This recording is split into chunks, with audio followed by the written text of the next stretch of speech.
Strategy at Babson College, and today we're going to talk about running the numbers.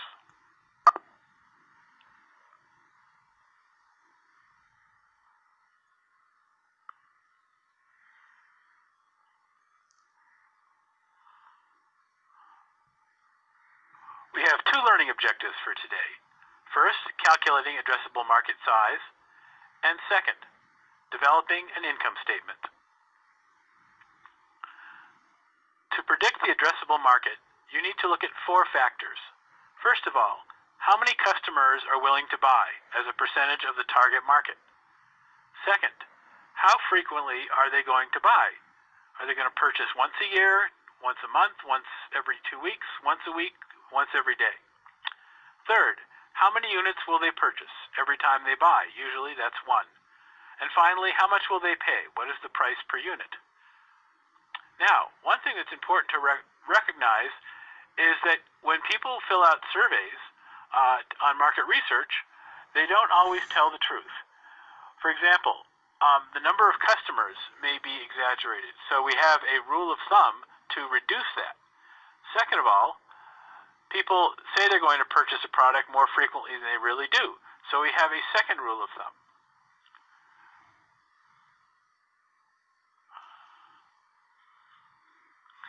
In order to estimate the number of customers that you might be able to sell to, you should ask the customers or potential customers on a 5-point scale whether or not they will buy the product.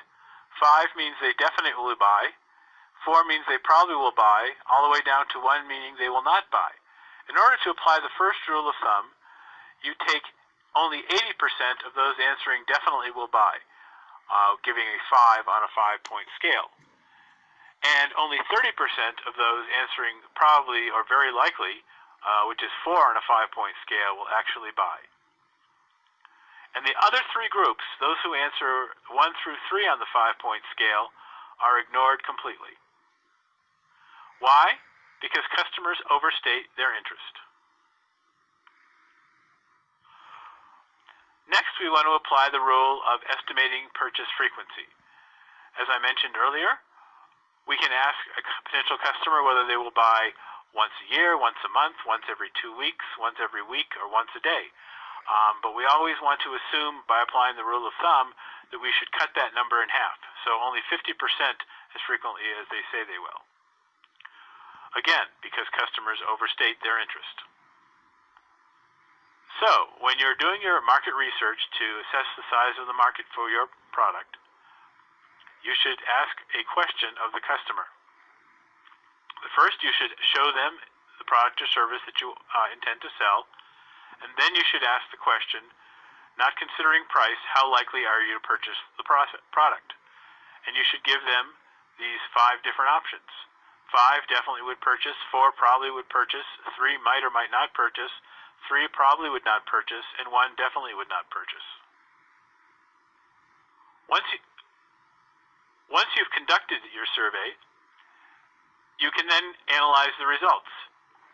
This slide presents an example of a survey where 20% of the respondents answered 5 or definitely would buy, 30% said 4 or probably will buy, 30% said 3, 10% said 2, and 10% said 1.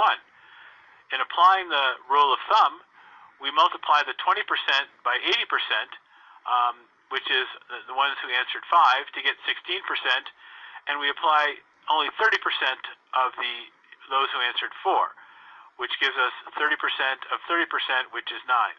So, we remove the other ones from consideration in applying the rule of thumb, and that leaves us with a total of 25% of the target audience will actually buy, which means that if you had surveyed 100, you would assume that only 25 of them will buy.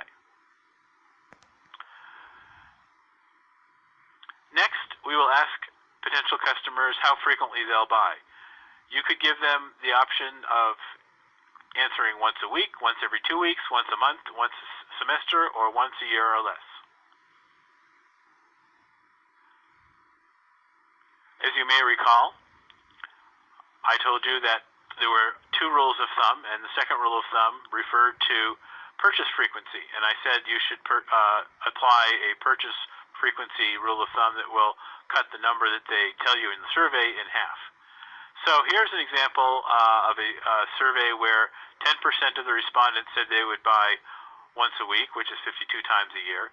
10% said once every 2 weeks, which is 10% of the total.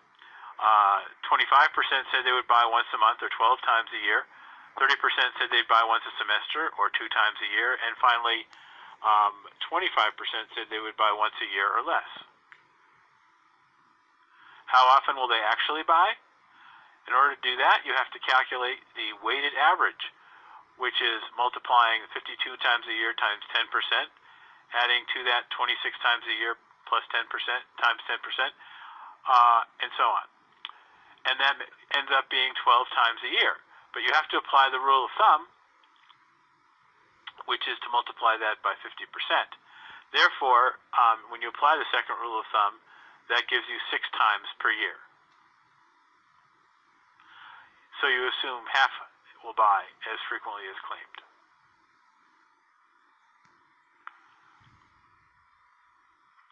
To size the addressable market, you are now ready to take all the information you've gotten from your survey and do some multiplication to calculate the size of the addressable market.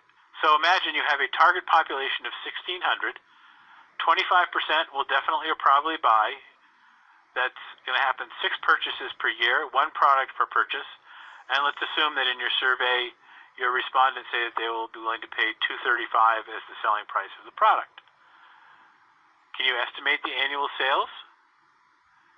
That would be calculated by taking the number of customers, multiplying that by the number of purchases per year, times the number of units per purchase, times the price per unit. And that comes out to what? I'd like you to solve that as an exercise.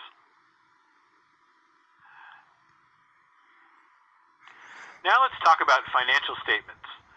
One of the most important financial statements that you have to prepare in order to attract investment is an income statement. The income statement takes the revenues that the company generates, namely the number of units it sells times the price it charges for each unit, and subtracts off 2 kinds of costs. Variable costs, which are costs that go along with each individual unit sold. So for example, if you go into a Starbucks, Starbucks sells you coffee. It also sells you a coffee cup and a top. So all the costs of all of those are variable costs that are subtracted off of the price that you pay them for the coffee. And from that, you subtract off also the fixed costs. And the fixed costs are costs for things like rent and salary and electricity and utilities and insurance that do not vary each time you sell a unit of product. So this exhibit here shows how the revenue, the variable costs are subtracted off, which are called cost of goods sold. And if you subtract the revenue from the cost of goods sold, you get something called gross profit, which is not shown on here. And from the gross profit, you subtract off the fixed costs, such as salary, rent, cost of selling, and other costs, and that gives you the net income.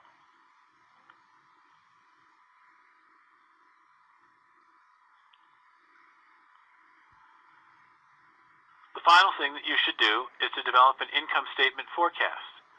So for example, let's assume that you could get 25% of the market, but that you're not going to get all of that percentage of the market in the first year, that you may get, say, 2% in the first year, 4% in the second, and so on, and finally, ultimately get 25% of the market. If you know the dollar size of the market, you can multiply the market share by the size of the market, and that will give you your revenue. Then you have to estimate your cost of goods sold, subtract that off to get gross profit. Then estimate rent, salaries, and marketing expense, which are total fixed costs. Subtract the total fixed costs from the gross profit, and you get the net income. Thank you for listening.